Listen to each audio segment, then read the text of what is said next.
Gonna wait a few minutes for people to come in.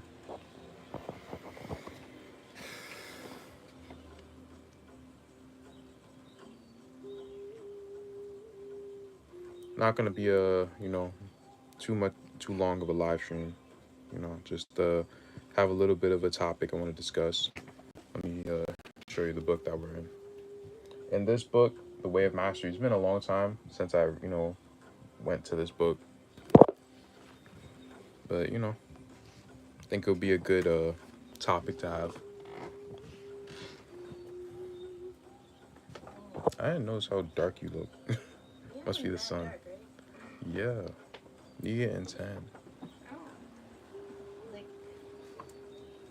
Hmm? I'd rather be like the same color. I don't like being actually lighter than that. So you like when you show my stomach or you see like all my hair. I don't like that. Oh, you mean you want a full body tan?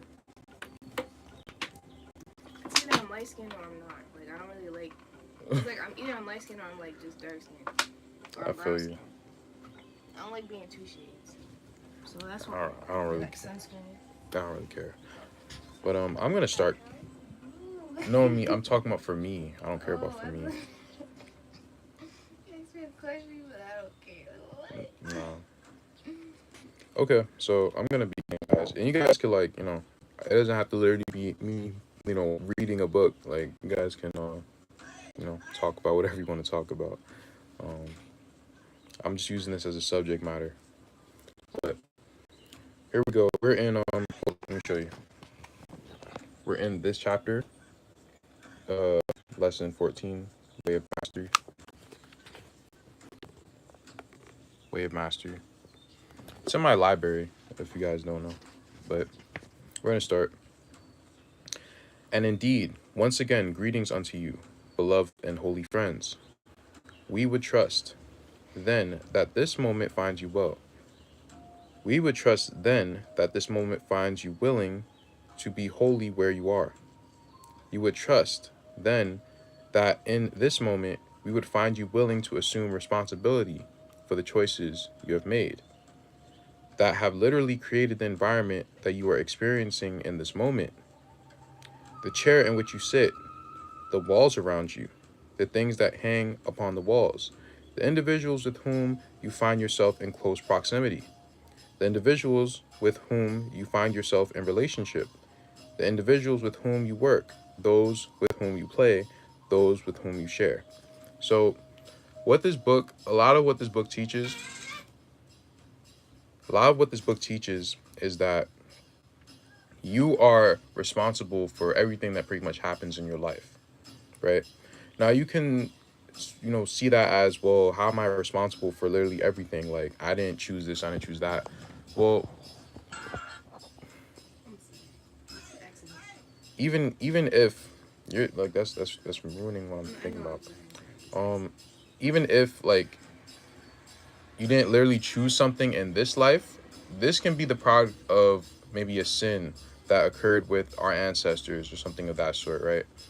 And we could be put in this position for that reason. But either way, we're still responsible for it. It doesn't necessarily mean that we caused it, but it does mean that we're responsible for it. Now, what do I mean by that? We have the responsibility to change it. Even if we didn't cause it, we have the responsibility to change it, right? We can create whatever we want to in this life for ourselves. We truly can. We have that amount of free will. As that dude Kanye West said, slavery is a choice. So everything that happens in your life, you truly are responsible for it, and you have to view it in that way. When you start to view it in that way, then you start to not view yourself as much as a victim,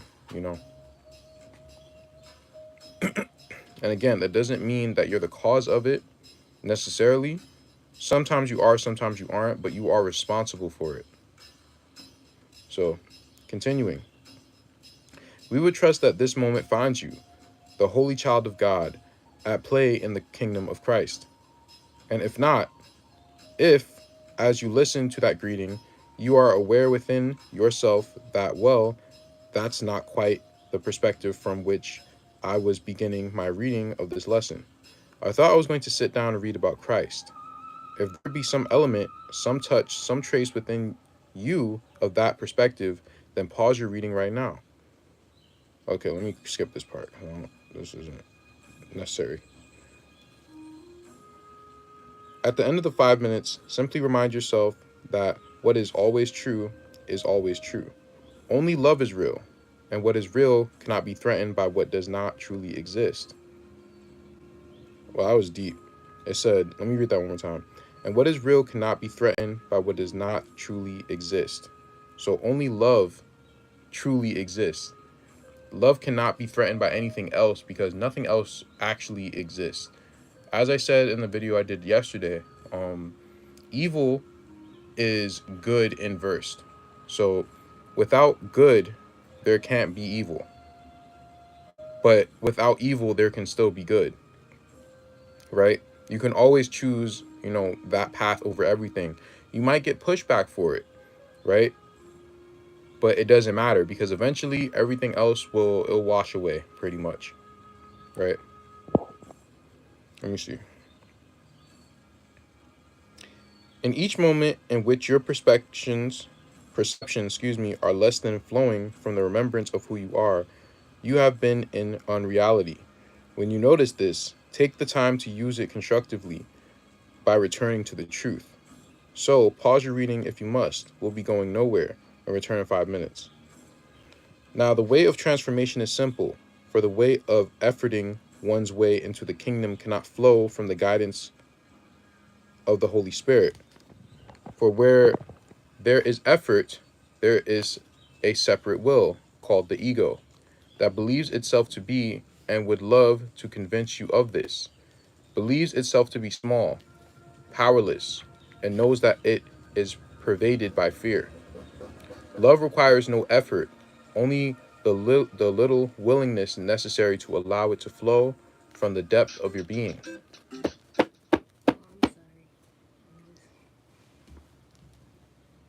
Put the music back on, please. Let me start again.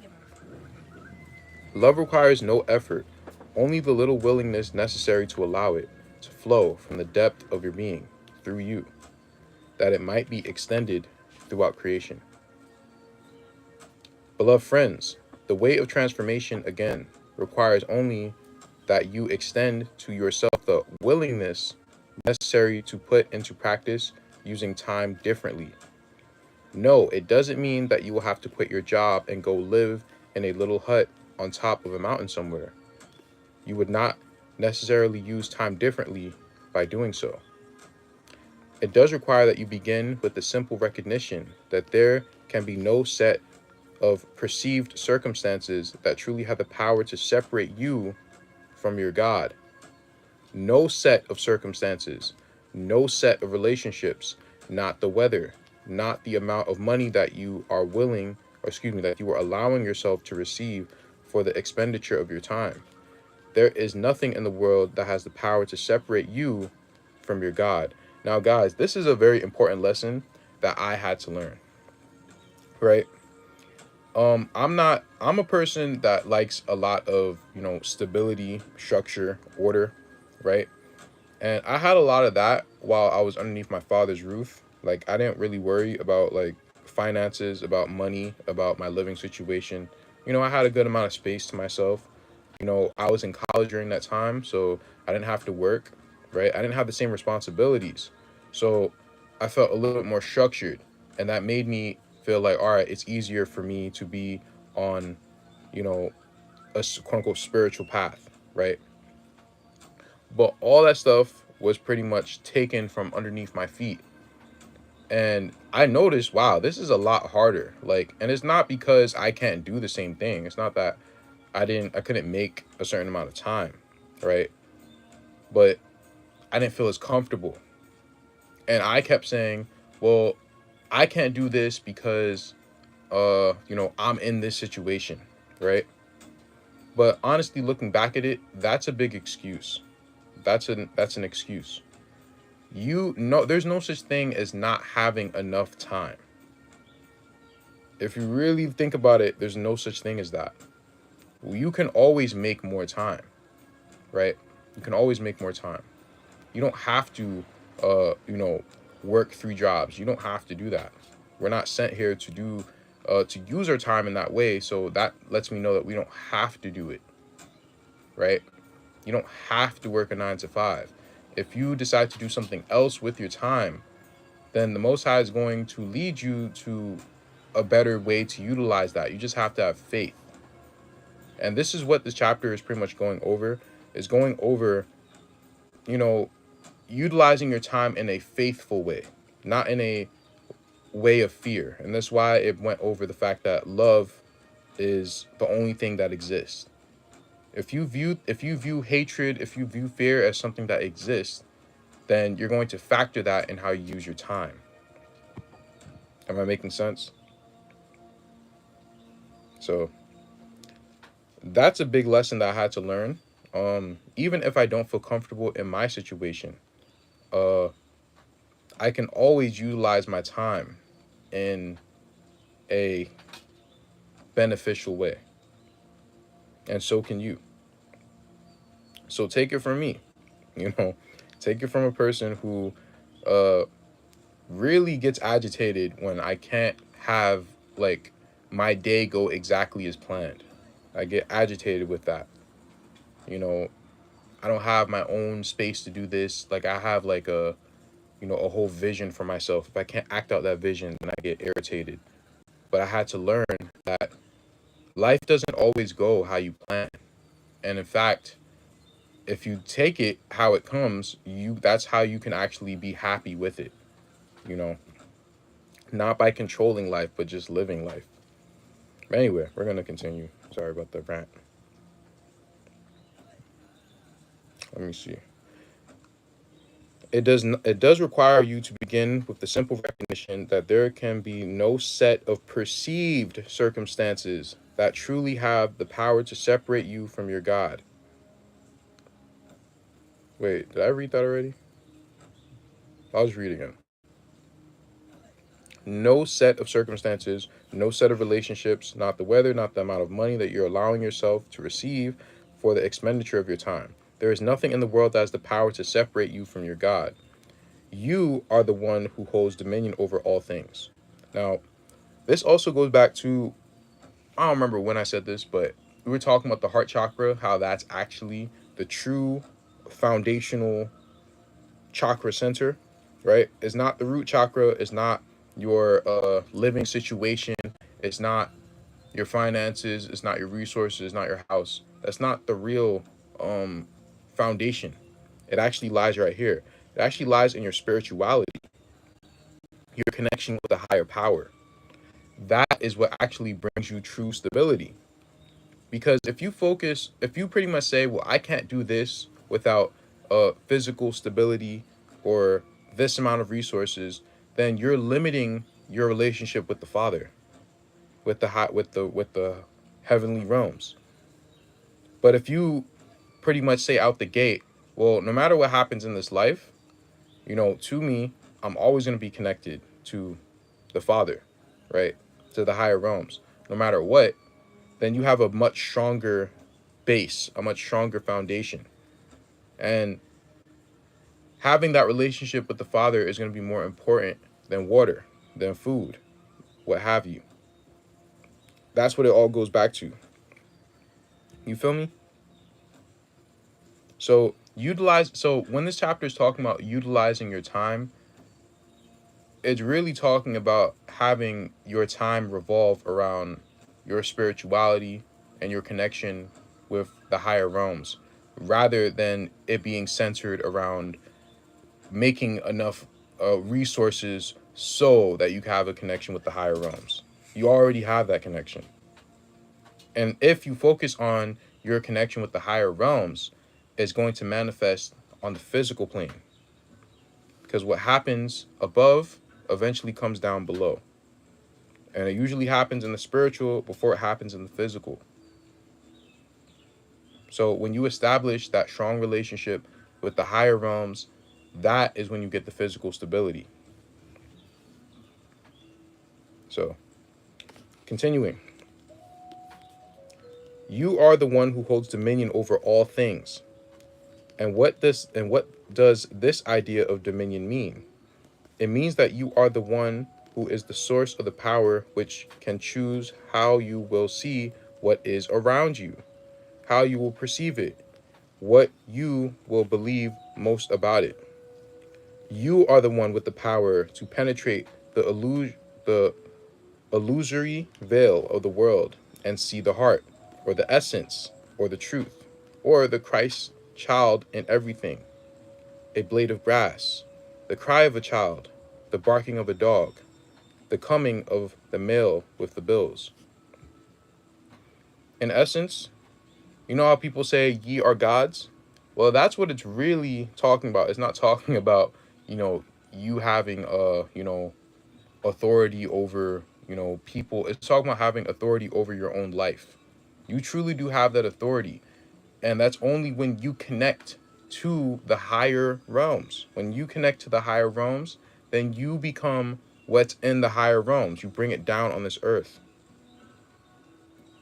You understand?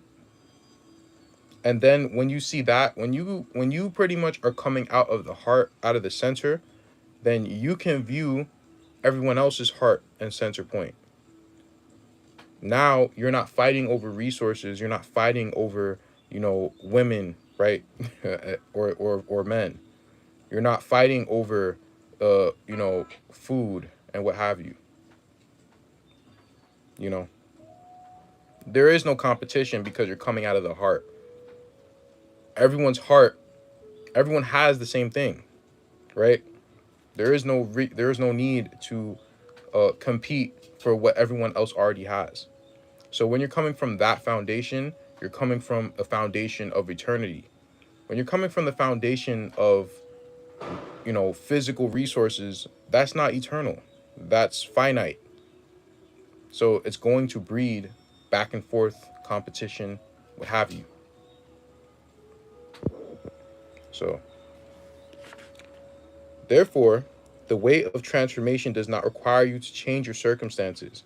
It merely requires that you change your attitude toward them by recognizing that they are harmless, by recognizing that you have called all things to yourself. There are many that would teach that you must sit around and ponder why you did this and why you did that. And oh, my goodness gracious, I say unto you, all that is required to begin is the willingness to accept that in the great mystery of consciousness, you are the power and the source of all that you think, all that you see, all that you feel, and all that you would be and do. You abide in that freedom constantly. And this is also why in Indian beliefs, they don't even have a concept of the devil or some sort of evil spirit or things of that sort, because it's not that they don't exist, it's more so like they don't matter. If you are good, if you are righteous, if you're positive, then they don't exist. If you're doing what you're supposed to be doing, they don't exist, right? If you're filling yourself with love, if you're coming out of love, they don't exist.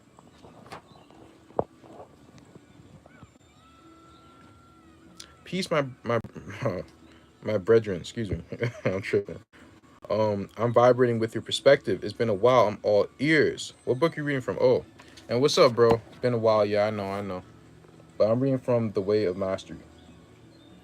A lot of good things in here. Not everything is good because I remember a while ago, if you guys remember, I read part somewhere in this chapter where it's talking about homosexuality is good, and I was like, all right, stop.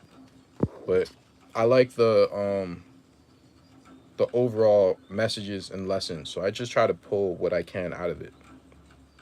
I'm only saying that so you guys can be careful and just follow your intuition, your Holy Spirit. Shalom, what's going on? What's going on? Thank you for stopping by. Um, Let me see.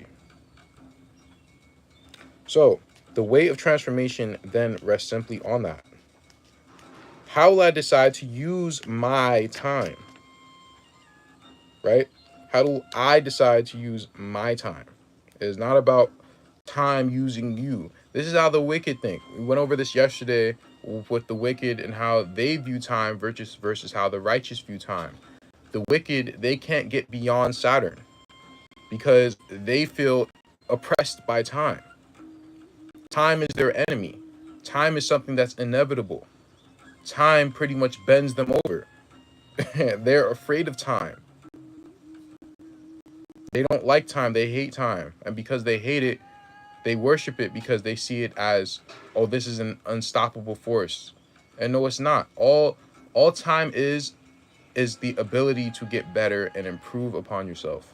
That is the point of time. There was no time before the fall, before when, it was the Garden of Eden and things of that sort. There was no time. But time was introduced because sin was introduced. That's why time is here. That's why, the righteous are associated with living for eternity. There is no time. So time was introduced so that they can return to eternity. And the wicked see it as, oh, well, this is pretty much like we are a product of time. Not time is a product of us. We're the ones who cause time. So we have to own it. That's how we have to see it. We have the power. The wicked don't think they have power, so they try to impose their power on everyone else. They view it from the perspective of everything is about resources, stability, and finite things. But we're supposed to view it as everything is in abundance. Everything is infinite. Everything comes from the higher realms, and they come down here. There's nothing that's not impossible for us. Ye are quote unquote gods because you can bring quote unquote God down here. And you're part of him. You're a piece of him. That's how we're supposed to think about life. They are stuck in 8. They're stuck in the 8 symbol, the loop, the snake eating itself. Bro, why can't you just draw? Yeah, I'm sorry. Moon equals illusion of time equals sin. Yeah, and listen, that's how they use the moon. The moon's not even bad. Saturn's not bad either. But they use these planetary bodies to push these energies onto us. They push these energies onto us. The moon is used as the amplifier because the moon is it represents like the quote unquote divine feminine, and feminine energy is amplifying energy. It makes things more than what it is, right? I said last week, the sister was telling me how her son complains about our women and things of that sort. And I've noticed it myself, like, like dudes on the internet, they complain about how wicked women are, and stuff like that. But they don't realize that if men weren't wicked, women wouldn't be wicked. It's not the other way around. Women pretty much, they take things and they take it to the next level, whether it's good or bad. They have more potential to push things in either direction. And this is why leadership and proper masculinity is very important. So you can say the same thing about the moon, right? The moon is used as an amplifier. Right now, the moon is mainly being used by those wicked people to project their viewpoint of life on everyone else, right? And that's why many things are like this right now. They use tangible things to keep our vibration at a certain level. Exactly, bro. Exactly. Exactly. That's why they keep us in the rat race, right? They keep us in this rat race of needing possessions and needing to pretty much fight over them. People are very cold-hearted, you know. They're very cold-hearted. Like, honestly, like, we're supposed to view, I'm supposed to view your child the same way I'd view my child. Like, in a true community, I wouldn't necessarily pick my child over your child. We would both see both of them as our children. Like, that's how it's really supposed to be. But because we're stuck in this quote unquote matrix, this is how people view life. This is how they view things. you know and it's sad. Thank you. Why do men try to keep the herb from the women? The herb. Oh, you talking about marijuana? Don't want them too conscious. I mean, personally, I don't use drugs, and a lot of that has to do with just my personal personality. Um, I'm maybe some people can, some people can't. I don't really, honestly, like I'm not the person to ask about that. I'm not like I'm probably not the person to ask about that because I have my own personal opinion on it. But I know that our people did utilize different herbs and different smokes and things of that sort. I just don't know exactly what they did. I know the Indians smoked. Like, don't get me wrong, they obviously did, right? They got a lot of that stuff from our people. I just don't know in what context they were doing it. Was it ceremonial? Was it recreational? I have no idea. So I just kind of leave that alone. But at the same time, I do know that you know, women, they were used as those type of shamans where they would be able to, take some sort of so-called drug or herb, go to the higher realms, and get a prophetic insight, things of that sort. Like they did things like that. So I don't want to throw it away, but I don't want to pretty much back it up because I just don't know. I just don't know. That's a good question. Is cannabis tangible, meaning it could be used to keep us wanting? Again, I'm not the person to ask because I have never smoked. I have never smoked, so I don't plan to. So I don't know. I don't even know what it feels like to do it. I don't know. You know. All praise to the Most High. Greetings, brother. Thank you for stopping by. Appreciate you. Appreciate you, sister. I use it with the Bible. Do you? I mean, you could use it with with many different things. It doesn't have to be like the Bible's not God. Um, Again, our people worked as shamans. Like the women, both the men and women worked as shamans, but they did two different types of shamanic practices, right? So, I know that women usually were used as mediums because they have a much more empathetic connection with the earth, the watchers and things of that sort. They have a much more like closer uh, spiritual connection that men don't necessarily have. The type of shamans that men were the type to like actually like call them to action, right? To be like, hey, like the lightning strike there or rain come down and stuff like that. But women, they work more so as intuitives, right? All right, so when it comes to your so-called third eye, right, or your psychic or intuitive abilities, you can see it as intuition is like hearing, and psychic and being psychic is like doing or speaking, right? It would be like that. So women were much better at being intuitive. Men were more so like psychics. Does that make sense? So that's kind of what their role was. So it wouldn't surprise me that women were probably the primary entities to use certain herbs and connect to the spirits and things of that sort. It would not surprise me, right? I even read that in a live stream that the Christians would come over here and the Indian women they would like smoke certain things and get insights, and it would happen. And the Christians would say, well, that's because she's speaking to the devil. So I don't know. Like you can use that to speak to the devil, but I don't know if that's what she's using it for. I honestly doubt that, but this stuff has been very intertwined.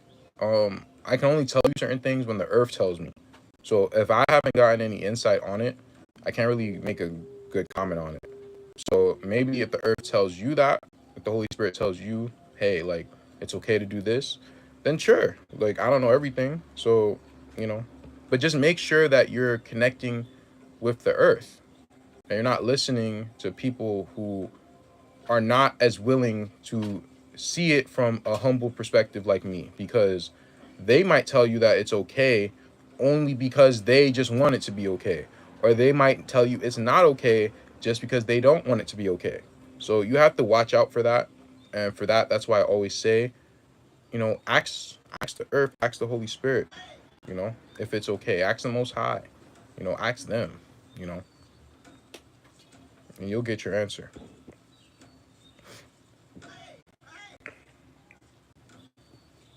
Um, Herb is exactly that, an herb, flower, healing plants. It's used to heal, not abuse. You probably said it. That's probably the answer, pretty much. Like, they used it for certain things, but certain people, they abuse it, right?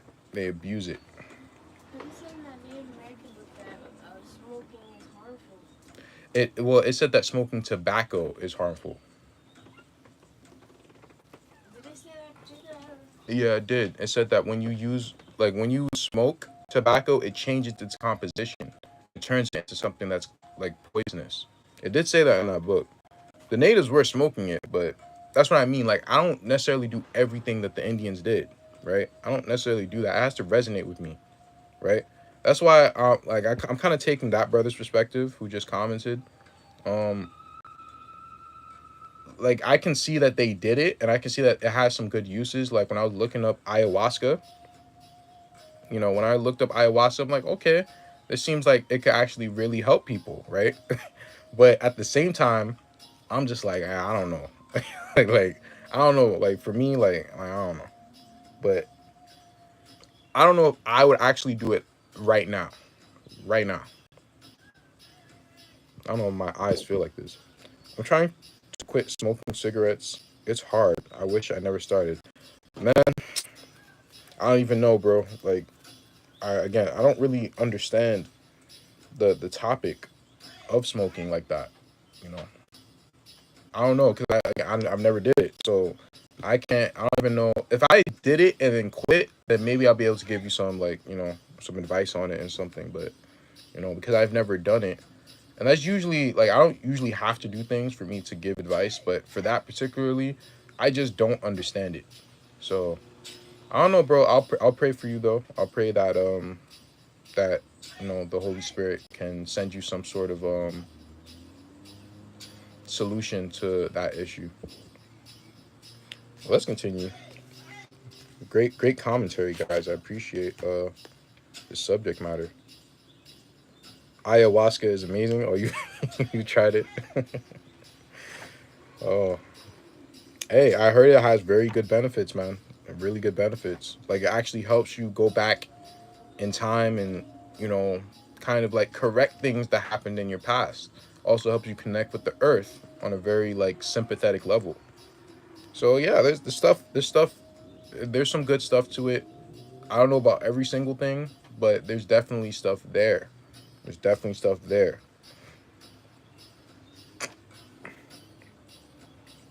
Excuse me. So, the way of transformation then rests simply on that. How will I decide to use my time? Finding myself here in this moment, can I remember that I am free to see things differently? I am free to look lovingly upon the world, and I do not need to wait for something outside of myself to create a stimulus that elicits a loving response. Excuse me. You don't need to wait for your mate to come and give you the hug that you want so much. You don't need to wait until your mother calls you on the phone and begs for your forgiveness for how cruel she treated you when you were growing up. That will never happen, bro. Maybe I'm projecting, but that will never happen. It won't happen. Like I literally I spoke to my mom a few months ago and I literally told her I was just why did you and I wasn't really accusing her. I was just asking her. I was just like, why did you decide to do this? Like do things in this way? First of all, I let her know that, I love her, right? I'm not like trying to say that to make her feel bad, but yeah, like she made some really bad decisions when it came to, raising me. Like she made some bad decisions. So I asked her about it and she pretty much took no accountability. So I can't imagine if I was asking that with like expecting something. Like I would feel very heartbroken by that. It's a good thing I didn't. I kind of almost expected it. So, but yeah, you don't. There's no reason to ever like. Is never. Is that phone call is not gonna come, bro? It's not gonna come. It won't come, and you don't. You shouldn't want it to come. Like that's. Anyway, we'll get to it. Let me see. Well, I'm on the mom for marijuana. If you have any questions, thanks for your show. This is a great book. I'm I'm the mom for marijuana. I don't know. Is it like a? I don't know. Is like a popular hashtag or something? I don't know. But again, I don't know. I just don't.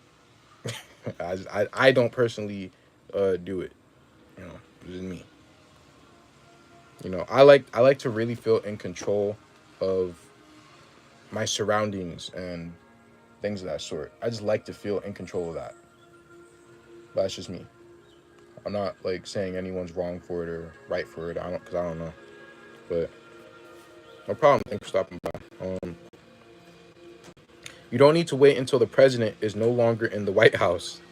You don't need to wait for the great contest that comes in the mail that brings you millions of dollars. You don't need to wait for that to happen. That right now, you are the one that is free. And I've noticed this from, you know, some of the people who claim to be so-called Hebrew Israelites or Christians. They live in this life of we don't need to do anything. We just have to wait until Christ comes back. And you don't need to think that way. Like you just don't. I understand like you don't need to get violent with people, but that's not the same thing as waiting because they pretty much have come to the conclusion that all we have to do is stay within this circle, right? If you don't have to leave this circle, as long as you stay in the circle, I'll come. Like that's not what like that's not what he meant. But, you know, I don't know. Like people have that mindset to where they're waiting for a savior, right? You can do it yourself. Everything he didn't wait for anyone. He did it himself. He did it himself, and you could do it yourself. You just have to do what's in your power, right? Do what's in your power. Do what you can do for yourself, right? You don't have to wait for things that you can already do. If there's something you can't do, that's a different story, right? Obviously, we can't free ourselves from this captivity in that way, but let's do what we can do though. That's kind of the point that this person is making. Um, Christ is cannabis. Um, Perhaps you have imprisoned yourself by waiting for love to show up outside of you to trigger a response within you. Let's read that one more time. Seriously, let's read this one more time. This is very important. Perhaps you have imprisoned yourself. You're imprisoning yourself when you're waiting for someone else's love to come, like letting, like pretty much being a victim to quote unquote fate or time, right? You don't need to do that. You have love within you. Love is not an external thing.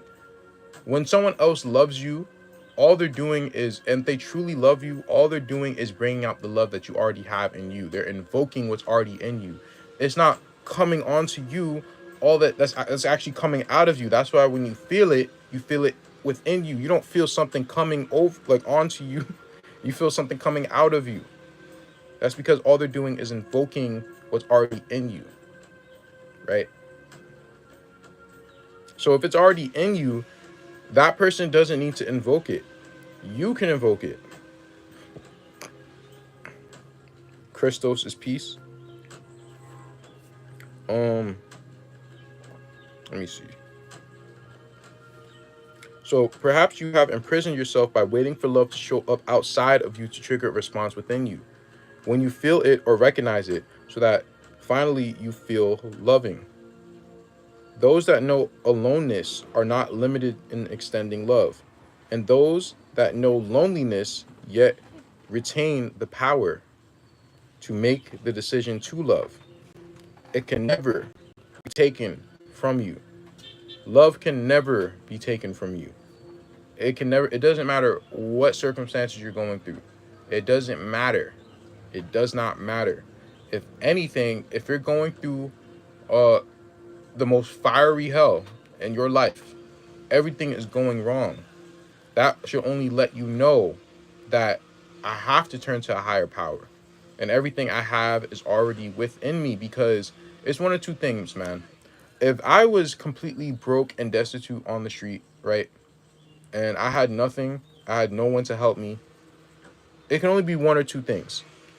It can be that, quote unquote, God is evil and he wants to see me suffer, or, hey, I have the ability, I've always had this ability to get out of this situation, because the Most High is not uh, unjust, right?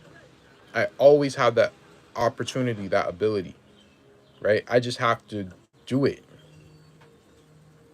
And that's the difference between the wicked and the righteous. The wicked are cynical how they view life, how they view the Father, and the righteous, they're responsible.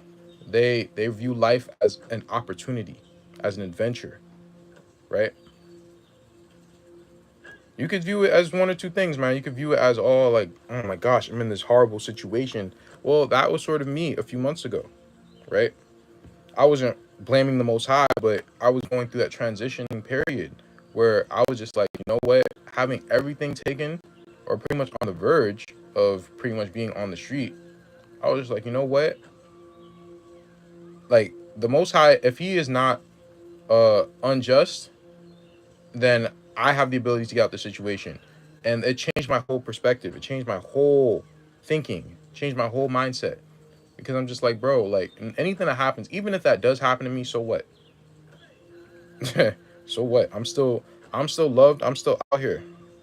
The world teaches you that, as a man, your masculinity is based on your resources. No, the hell it's not. No, it's not. It's based on my relationship with the Most High. And obviously, I can see now that that's the lesson I was supposed to learn. So it's used to heal yourself. Exactly. Exactly, bro. Right? Most High cannot be tempted to evil, nor do it. Exactly. That's the point. Like, everything that happens in our lives, you know, it can't be because the Most High is unfair. And if you keep that in mind, you will always be on the right path. You will always be on the right path, because that love can never be taken from you. But once you say that the Most High is evil, then you're saying that within you is evil, and that you have no hope, you have no potential of retrieving love. Because whether people know it or not, the love is already in them. It's not an external source. It's something that comes out. So when you start to think that the Father is evil, and that he's being malicious, and that he's on the throne just laughing at your calamities and stuff like that, yeah. So let's continue. So here is a simple exercise that we would wish to give you. When next you find yourself alone and perhaps feeling just a little lonely, you notice that the mind is spinning with thoughts, and you are feeling perhaps just a little weak and out of sorts. Pick up what you call your telephone book. Take 3 deep breaths, and with each breath say to yourself, excuse me, in reality, I remain as I am created to be. I am the holy child of God. So that's their exercise. My exercise has to do a little bit less with words spoken, and a little bit more with the actual mindset. Anything that's happening in your life, I would suggest this. Remember our first parents and the way that they fell, right? And because they fell, we all ended up in sin. And that sin is the origin of every wrong thing that happens in this world. Because if that didn't happen, everything would be good. But from that was the origin of evil. So anything that's evil that's happening in our lives, it comes from then. So what is the purpose of life? The purpose of life is pretty much battling against that evil, and pretty much returning back to the state that the Father originally made this place to be like. That is the purpose of life. We're in a war. We're in a war. As we speak, there is a war going on outside. No man is safe from. It's a war. And it just depends whether you're going to join it or you're going to sit back and complain about it. You have to pick a side. Pick a side and be motivated by that side. Well, be motivated. Obviously, you're going to pick the right side, right? Right. So be motivated by that side, by pretty much picking up the sword and shield and going out to war. And anything that happens in life is a product of that. And everything that we're doing in life is to get back to what things originally should be like. So if you're in a situation where you're poor or you don't have a consort, you can say, well, I might not have this stuff and like now, but how and how life is supposed to be, I would have this, right? I would have this under normal circumstances. That's how we are actually supposed to think. We're supposed to think, okay, well, in actuality, I should have this. Right now, I don't, but I should have this. This is stuff that's owed to me. This is stuff that's given to me. Happiness is not earned. Happiness is a right. Land is a right. A family is a right. All these different things that actually make us happy is a right. It's not a privilege. It's stuff that we already are owed. And if that stuff is not available to us in our lives, then, it will be eventually. It will be eventually. Projection. Self-projection become outward realities. Oh, man. You on the money, bro. You're on the money today, man. No, it's a fact. It's a fact. Hold up. The hell? I don't understand her iPad, but yeah, pretty much. Like, you can't. That's another thing. That's a great thing to bring up. You can't have anything like any sort of way how you view yourself. Like, you can't say, well, you know, the Most High views me in this way. Like, I did this, therefore he views me like this. You don't need to do that. You don't need to think like that. You don't need to say that to yourself because you don't know how the Most High views you. You will never know. You will never know until you go and meet him. And if you're not meeting him, it doesn't make any sense to think about stuff like that. You know? Let that be let that be him. The Most High does not accuse you of anything. All he ever tries to do is help you come back to him. So if you did something that's so wrong, obviously depending on what it is, but most things, literally most things, you can come back for. You can repent for. You can do better for. Right? Most things, like 99% of things that you can come back for.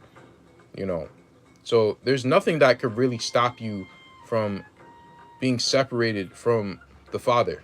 There's really nothing that could really do it. And not literally nothing, but most things. For example, when you start to, engage in, well, that's another topic, but just know that most things you can be forgiven for.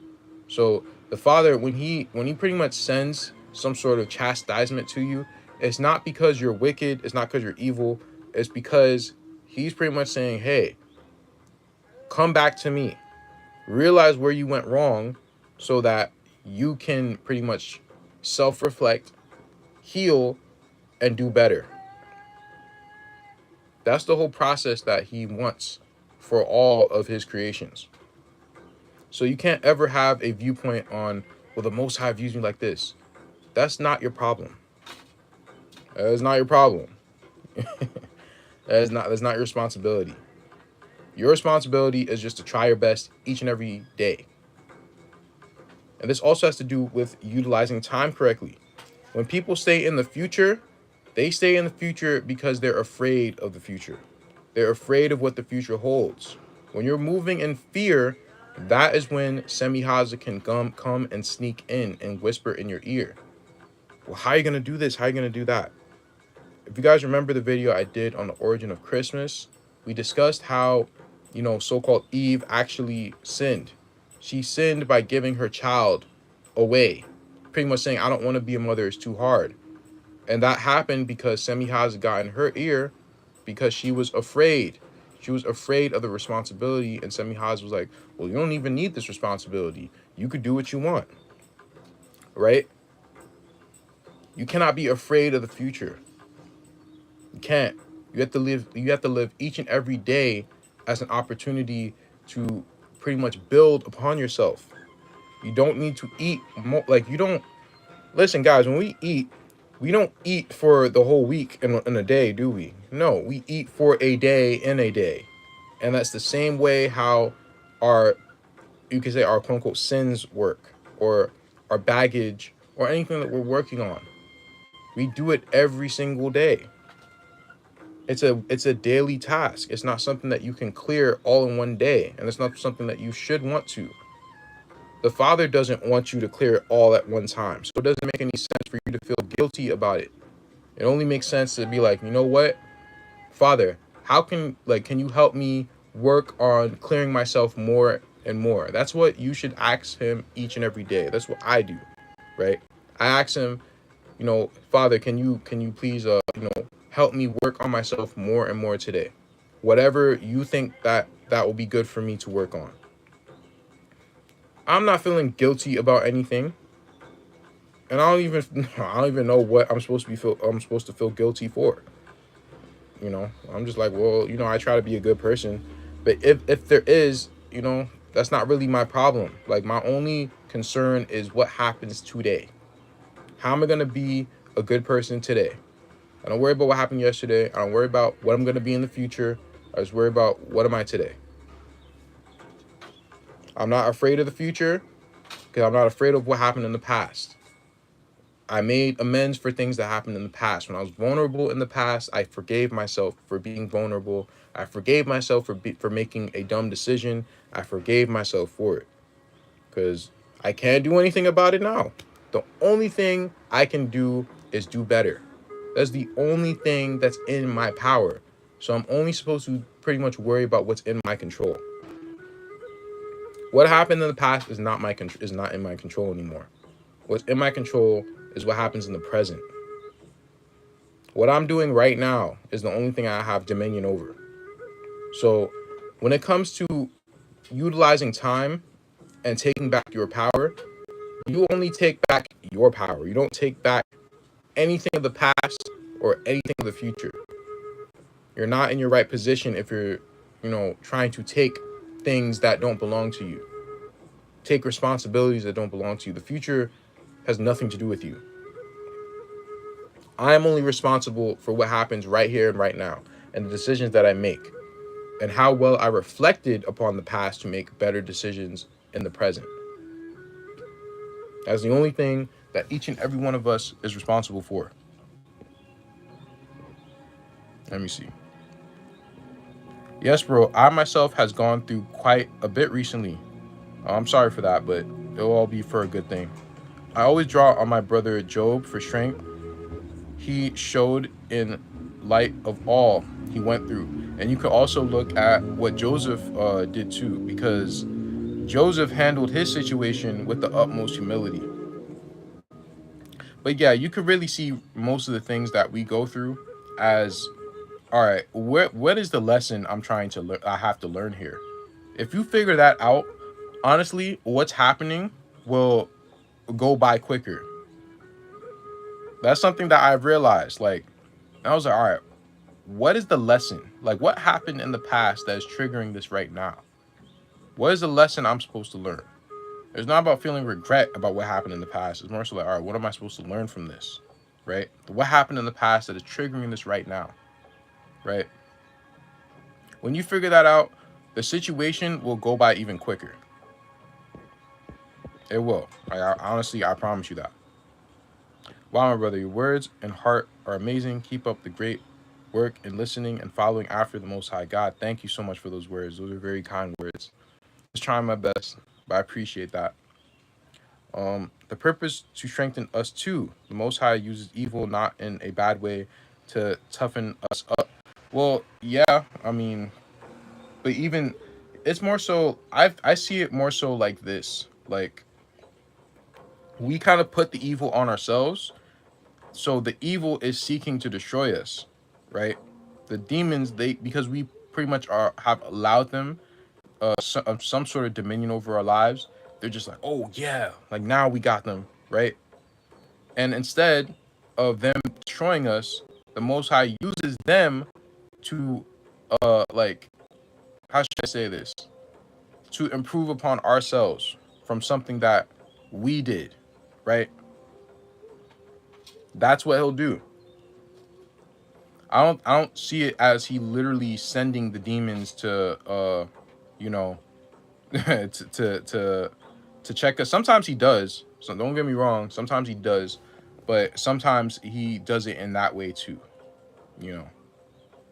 For example, he sent the nation of the Kittim on the children of Israel to pretty much purge them from all of the wickedness that they were doing.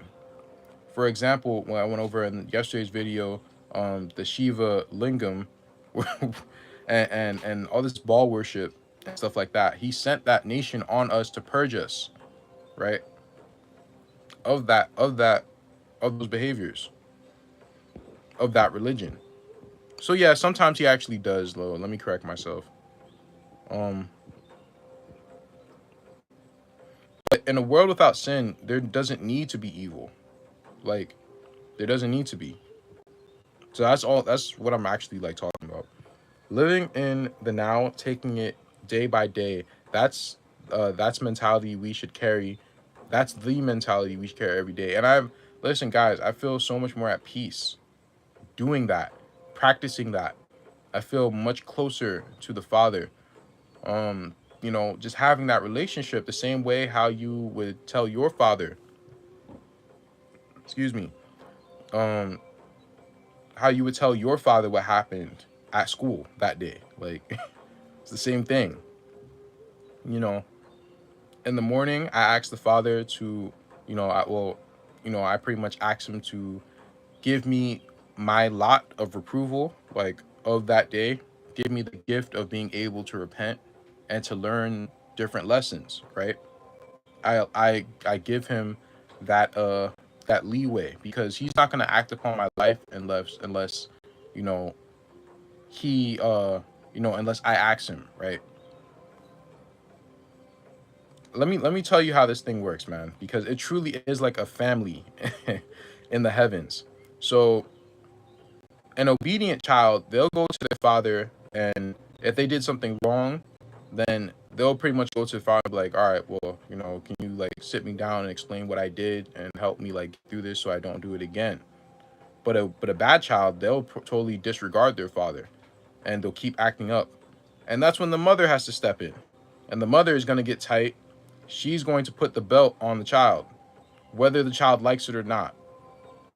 You see, when the child goes to the father, the father, he'll sit the child down and he'll be like, all right, well, this.